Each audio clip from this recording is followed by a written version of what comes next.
Hello everyone, आपका स्वागत है हमारे इस चैनल पर। आज की वीडियो में बात करते हैं नियोजन की सीमाओं को दूर करने के उपाय। इससे पहले मैंने आपको बताया था कि नियोजन की क्या क्या सीमाएं होती है, लेकिन उन सीमाओं को हम दूर भी कर सकते हैं और वो कैसे दूर कर सकते हैं, तो आज की वीडियो में वही आपको मैं बताऊंगी। अगर आपको मेरा वीडियो पसंद आए तो वीडियो को लाइक और चैनल को सब्सक्राइब कीजिएगा। आपको मेरे चैनल पर कॉमर्स से रिलेटेड हर इंपॉर्टेंट टॉपिक की वीडियो मिलेगी। तो स्टार्ट करते हैं हमारे फर्स्ट पॉइंट से। सबसे पहला पॉइंट है मुख्य योजनाओं का उप योजनाओं में विभाजन। जो हमने बड़ी बड़ी योजनाएं बनाई है, अगर हम उन योजनाओं को उप योजनाओं में विभाजित कर देंगे तो हमारी प्लानिंग काफ़ी हद तक क्या हो जाएगी, सक्सेस हो जाएगी। जैसे क्या होती है, एक तो हमने पूरी संगठन की योजना बना दी, लेकिन हम उस संगठन की योजना को जैसे उत्पादन विभाग की अलग योजना बना दे और विक्रय विभाग की अलग योजना बना दे, क्रय विभाग की अलग योजना बनाए, मतलब हम अपनी योजनाओं को डिवाइड करते तो हमारी प्लानिंग काफ़ी हद तक क्या हो जाएगी, सक्सेस हो जाएगी। क्या लिखा हुआ है, मुख्य योजनाओं का उप योजनाओं में विभाजन। नियोजन की मुख्य समस्या लोचशीलता का अभाव है। इस समस्या को दूर करने के लिए मुख्य योजनाओं को भिन्न भिन्न उप योजनाओं से बांट देना चाहिए। जब व्यवसाय की परिस्थितियां बदलती है तो मूल योजना में परिवर्तन करना पड़ता है। एक तो हम पूरी संगठन पे, मतलब मूल योजना होती है जो पूरी संगठन पर प्रभाव डाले, ठीक है, तो वो करना बहुत कठिन होता है, क्योंकि मूल योजना में परिवर्तन करना कठिन इसलिए होता है क्योंकि इसका प्रभाव संगठन पर पड़ता है। परंतु यदि योजनाओं को उप योजनाओं में विभाजित कर दिया जाता है तो केवल परिवर्तन से प्रभावित योजना को बदलकर परिस्थितियों को वश में किया जाता है। एक तो एक संगठन में संगठन की योजना में परिवर्तन करना, एक पूरे संगठन में जो योजना बनाई गई थी उसमें परिवर्तन करना, तो वो काफ़ी कठिन होता है। इसलिए हमें क्या है, योजनाओं को डिवाइड कर देना चाहिए। क्रय विभाग की अलग योजना, विपणन विभाग की अलग योजना, विक्रय विभाग की अलग योजना। जैसे विक्रय विभाग में हमारी योजना क्या है, सक्सेस नहीं हुई, सक्सेस क्या मतलब फेल हो गई, तो हमें क्या है, सिर्फ इसमें चेंज करना पड़ेगा, हमें सिर्फ इस योजना में चेंज करना पड़ेगा, बाकी योजनाओं पे कोई इफेक्ट इसका नहीं पड़ेगा, ठीक है। उसके बाद है सेकंड पॉइंट, योजनाओं की वास्तविकता को स्पष्ट करना। भले ही योजनाएं संस्था के उद्देश्य की प्राप्ति में सहायक, परंतु फिर भी योजनाएं केवल साधन है, समाधान नहीं। मतलब हम जो प्लानिंग बनाते हैं वो केवल साधन है, समाधान नहीं। हमें पता नहीं होता क्या होगा क्या नहीं, ठीक है। योजना का निर्धारण करना एक कागजी कार्रवाई है। वास्तविक कार्य तब आरंभ होता है जब योजनाओं को लागू किया जाए। हमने लिख दिया, वो तो सिर्फ क्या है, कागज पे हमने लिख दिया, लेकिन कार्य तो हमारा जब शुरू होगा जब हम योजनाओं को लागू कर देंगे, मतलब संस्था में उसी अकॉर्डिंग जब कार्य होगा तो योजना तभी लागू होगी।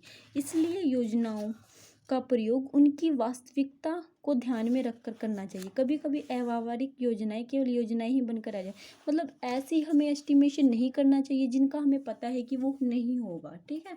जैसे हमें एकदम से सोच ले कि हमारी सेल जैसे 5 लाख है, हमें एकदम से सोच ले कि हाँ हमें 12 लाख करनी है, एकदम से तो इतना प्रॉफिट होना मुश्किल होता है। धीरे धीरे ही तो संस्था लाभ कमाएगी, ठीक है।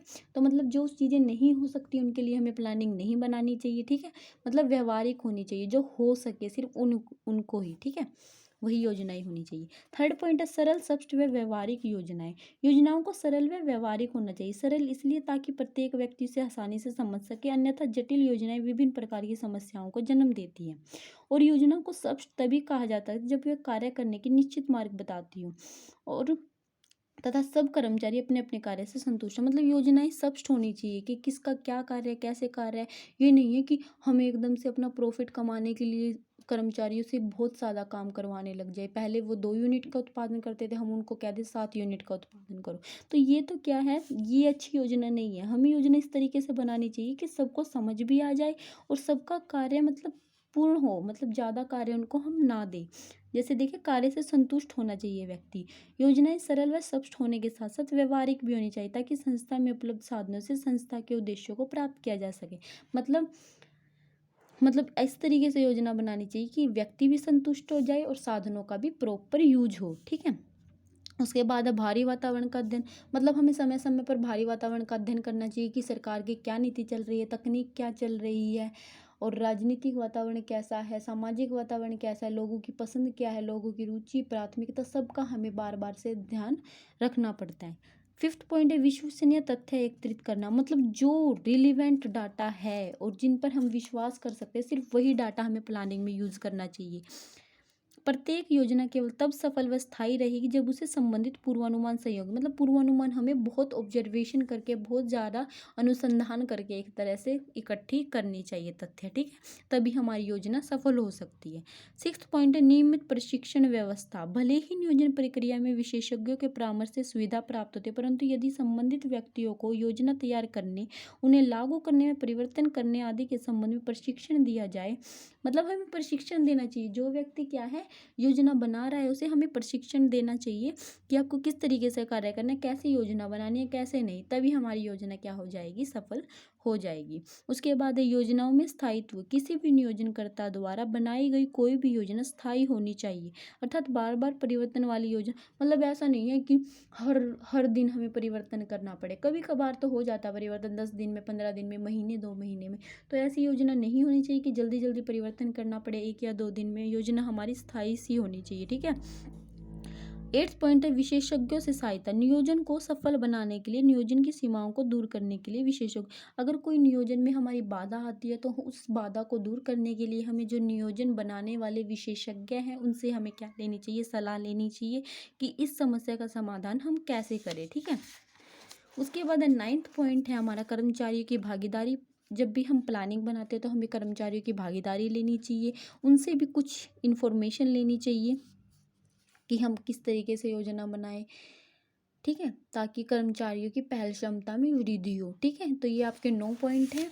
उम्मीद है आपको सारे पॉइंट समझ में आ गए होंगे। पहले तो मुख्य योजना को हम उप योजनाओं में विभाजित करेंगे, उसके बाद योजनाओं की वास्तविकता को स्पष्ट करेंगे, उसके बाद है सरल, स्पष्ट और व्यवहारिक योजनाएं, उसके बाद है 4th बाहरी वातावरण का अध्ययन, 5th है विश्वसनीय तथ्य एकत्रित करना, 6th है नियमित प्रशिक्षण व्यवस्था, उसके बाद योजनाओं में स्थायित्व, विशेषज्ञों से सहायता, कर्मचारियों की भागीदारी। तो ये 9 पॉइंट है। उम्मीद आपको सारे पॉइंट समझ आ गए होंगे। अगर वीडियो पसंद आए तो वीडियो को लाइक और चैनल को सब्सक्राइब कीजिएगा। आपको मेरे चैनल पर कॉमर्स से रिलेटेड हर इंपॉर्टेंट टॉपिक की वीडियो मिलेगी। Thank you for watching my video.